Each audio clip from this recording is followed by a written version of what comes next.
ये है मोदी जी।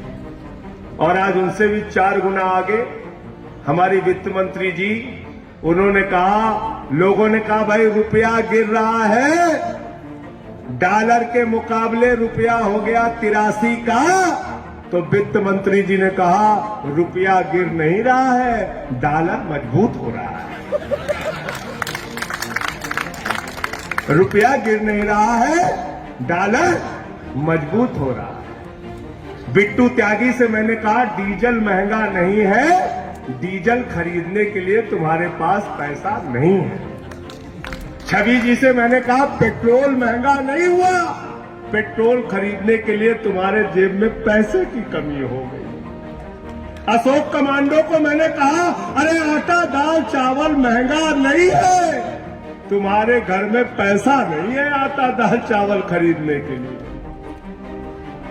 पंकज अवाना को कहा क्यों चिल्लाते हो, कैंसर की दवा, टीबी की दवा, हार्ट की दवा महंगी नहीं। वित्त मंत्री जी कह रही हैं कि तुम्हारे पास दवा खरीदने का पैसा नहीं, कमी तो तुम्हारी है, उनकी क्या कमी है।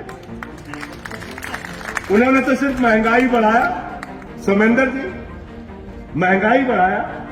अब महंगाई झेलने की क्षमता आप में नहीं है, ये आपकी कमी है, उनकी कमी नहीं है। सुना ज्ञान आपने, ये है हमारी वित्त मंत्री का ज्ञान। हमने कहा हाँ वित्त मंत्री जी आप बिल्कुल ठीक कह रही हैं, हम रो नहीं रहे हैं, हमारे अंदर आंसू रोकने की क्षमता कम हो गई।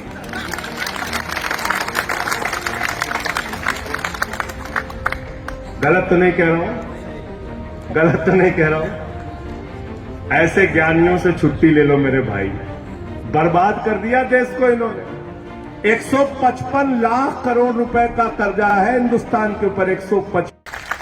आदित्यनाथ जी मैं पूछना चाहता हूं, नरेंद्र मोदी की रैली होती है, खाने का पैकेट देते हो, बस का किराया देते हो, ट्रेन का किराया देते हो, रैली होती है तो 5 स्टार का स्वागत देते हो, लेकिन जब नौजवान अपनी एक छोटी सी नौकरी के लिए परीक्षा देने के लिए जाता है, और परीक्षा भी नौकरी के लिए नहीं, नौकरी के काबिल है कि नहीं है इसकी योग्यता की परीक्षा देने जाता है, तो उसका शोषण करते हो। 200 रुपए फार्म के ले लिए बाबा जी ने।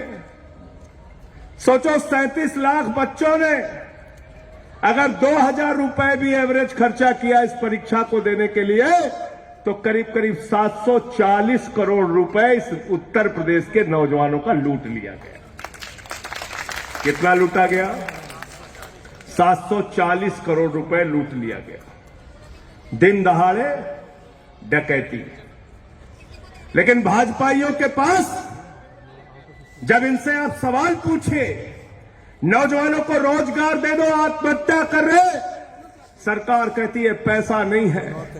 किसान को फसल का दाम दे दो, आंदोलन कर रहे, सरकार कहती है पैसा नहीं है। अरे जमीन का मुआवजा दे दो, आत्महत्या कर रहे हैं, सरकार कहती है पैसा नहीं है। महंगाई बहुत बढ़ गई, महंगाई कम कर दो, सरकार कहती है पैसा नहीं है। अरे कैंसर की दवा पे टैक्स लगा दिया, डीजल पेट्रोल महंगा कर दिया, गैस का सिलेंडर महंगा कर दिया, कुछ तो सस्ता कर दो मोदी जी, सरकार कहती है पैसा नहीं है। ये पैसा गया कहां आपका? नौजवानों कभी आपने सोचा आपका पैसा गया कहां? किसानों ने जो पैसा बैंक में जमा किया, मजदूरों ने जो पैसा बैंक में जमा किया, कर्मचारियों ने जो पैसा बैंक में जमा किया, छोटे व्यापारियों ने जो पैसा बैंक में जमा किया, रेहड़ी पटरी वालों ने जो पैसा बैंक में जमा किया, वो पैसा नरेंद्र मोदी ने उठाया। बोले बेटा अडानी तू ले जा, बेटा अंबानी तू ले जा, बेटा ललित मोदी तू ले जा, बेटा नितिन संदेशरा तू ले जा, बेटा नीरव मोदी तू ले जा। कितना लूटा है चंद पूंजीपतियों ने? कितना लूटा है? 15 लाख करोड़ रुपए। जीरो लगाते लगाते थक जाओगे। सोमेन ढाका जी बहुत पढ़े लिखे हैं, बागपत बार एसोसिएशन के अध्यक्ष हैं। मैंने इनसे कहा 10 लाख करोड़ रुपए लिख दो, जीरो लगाते लगाते थक गए, लिख नहीं पाए बेचारे। इतना पैसा मोदी जी ने बांट दिया, कर्जा माफ कर दिया लोगों का, आपका पैसा बैंकों से उठाया, पूंजीपतियों को दिया, जब वो पैसा चुका नहीं पाए बोले चिंता मत कर, माफ कर दिया।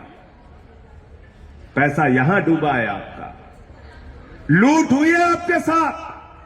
ये जेब कतरा पार्टी है, जेब कतरा पार्टी। आपका जेब काटते हैं शिक्षा महंगी करके, स्वास्थ्य महंगा करके, आपकी जेब काटते हैं कैंसर की दवा महंगी करके, आपकी जेब काटते हैं आटा दाल चावल महंगा करके, आपकी जेब काटते हैं डीजल और पेट्रोल और गैस का सिलेंडर महंगा करके। ये भारतीय जेब कतरा पार्टी है, इनसे सावधान हो जाओ। अग्निवीर क्या है? 17 साल में नौजवान को कहते हैं सैनिक बन जाओ, 4 साल की नौकरी करना बेटा और 21 साल में रिटायर हो जाना। हमने पूछा 21 साल के बाद नौजवान क्या करेगा? अरे बोले धोबी का काम कर लेगा, नाई का काम कर लेगा, ड्राइवर का काम कर लेगा। अरे मैंने कहा उसकी पेंशन? बोले पेंशन नहीं है। मैंने कहा कैंटीन की सुविधा? बोले कैंटीन की सुविधा नहीं है। मैंने कहा शहीद का दर्जा? बोले वो भी मुश्किल से। ये हालत कर दी। 4 साल की नौकरी दे रहे और 46,000, ध्यान से सुनना सारे नौजवानों, 46,000 सेना के जवान हर साल भर्ती होंगे अग्निवीर कह के, और 34,000 हर साल छटनी होगी। होगी कि नहीं होगी? बोलिए भाई, होगी कि नहीं होगी? होगी कि नहीं होगी? 10 साल में कितना हो गया? 3,40,000। 20 साल में कितना हो गया? 6,80,000। हो गया कि नहीं हो गया? भारत माता की रक्षा करने वाले सैनिकों की संख्या 20 साल में 6,80,000 कम हो जाएगी। मैं कहना चाहता हूं, ये अग्निवीर सिर्फ हमारे नौजवानों के पेट और पीठ में छुरा नहीं है, ये भारत माता के साथ भारतीय जनता पार्टी की गद्दारी है। गद्दारी किया है इन्होंने देश के साथ। किया है कि नहीं गद्दारी? बताओ। 6,80,000 सैनिक आपके कम हो जाएंगे। चीन अपनी सीमा पे सैनिक बढ़ाएगा, पाकिस्तान अपनी सीमा पे सैनिक बढ़ाएगा, बांग्लादेश अपनी सीमा पर सैनिक बढ़ाएगा, और नरेंद्र मोदी अपनी सीमा पे सैनिक कम करेगा। क्या ऐसा भारत हम चाहते हैं? नहीं। भारत माता की अगर जय है तो भारत माता की जय तब होगी जब हमारे सेना के जवान को पूरी तनख्वाह मिलेगी, पूरी नौकरी मिलेगी, पेंशन मिलेगी, सारे सुविधाएं मिलेगी, शहीद का दर्जा मिलेगा।